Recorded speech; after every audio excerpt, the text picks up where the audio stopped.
Hello everyone. तो आज है मेरी बेटी का हैप्पी बर्थडे और दिन की शुरुआत की हमने मंदिर जाने से, क्योंकि भगवान के आशीर्वाद लेना तो सबसे ज़्यादा ज़रूरी होता है। तो हम सबसे पहले गए मंदिर, वहाँ पे हमने लिया भगवान का आशीर्वाद। वापस हम घर लौट के आते हैं और हमने किया ब्रेकफास्ट। मैंने बनाया था छोला और पूड़ी और उसके बाद मैं लग गई थी एज यूजुअल अपने काम में। मैंने सोचा सबसे पहले केक को डेकोरेट कर देती हूँ, क्योंकि हम जाने वाले थे आज बाहर बर्थडे सेलिब्रेशन के लिए। और मेरी बेटी के दोस्त सभी वहाँ पहले से आ गए थे, उनके पेरेंट्स ने उन्हें पहले से ही ड्रॉप कर दिया था।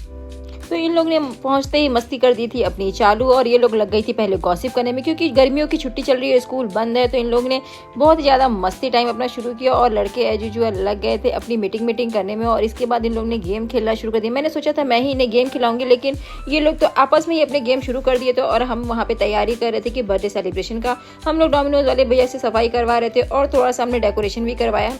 वैसे तो जैसे ही हमने भैया को बोला कि हम यहाँ बर्थडे सेलिब्रेशन के लिए आए हैं, उन्होंने हमें कुछ करने की जरूरत ही नहीं पड़ी। उन्होंने खुद ही अपना डेकोरेशन चालू किया। उन्होंने बोला मैडम हम टेबल इधर से उधर कर देते हैं ताकि आपका फोटोशूट अच्छे से हो जाए। तो हमने सोचा इससे अच्छी बात और क्या हो सकती है। तो ये लड़कियां यहाँ पर चिड़िया और कौआ उड़ खेलने लगी थी, जिसमें मुझे पता था कि लास्ट में क्या होने वाला।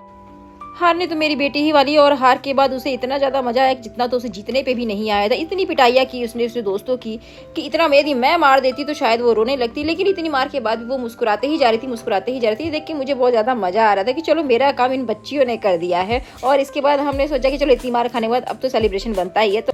तो अब बारी आती है केक कटिंग की, जिसके लिए मैं भी बहुत ज़्यादा बेसब्री से इंतजार करती रहती हूँ कि सभी बच्चे यहाँ पे देख रहे थे कि अरे वाह हैरी पॉटर की थीम केक डिज़ाइन बनी हुई है। और सभी बच्चों को वहाँ पर एक ही चीज़ चाहिए थी, और वो थी मेरी बोलती हुई टोपी। सभी बच्चे बोल रहे थे कि आंटी यही मुझे चाहिए, लेकिन वो बनी थी एक ही। अब मैं किसको देती मुझे भी समझ में नहीं आ रहा था। तो केक कटिंग के बाद सभी ने मैंने कहा चलो सबसे पहले अपना पिज़्ज़ा खत्म करो, उसके बाद ये बोलती टोपी खुद बोलेगी कि इसे किसके पास जाना है।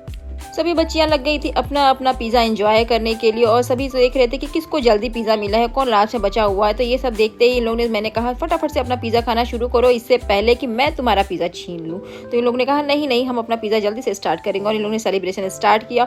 और ये बोलती टोपी ने पता है पंखुड़ी का ही नाम लिया। इसने बोला कि मैं पंखुड़ी के पास ही रहूंगी। तो मैंने कहा ठीक है, जो बोलती टोपी बोलती है वही होता है। तो वो पंखुड़ी के पास ही रह, उसे पंखुड़ी ने ही इंजॉय किया। और इसके बाद इन लोगों ने किया फुल टूस डांस, मस्ती और मजा।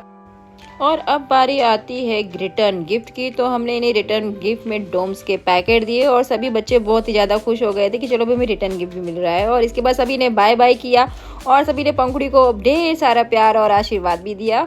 और इस तरीके से हमारा बर्थडे सेलिब्रेशन हुआ ख़त्म। Thank you for watching.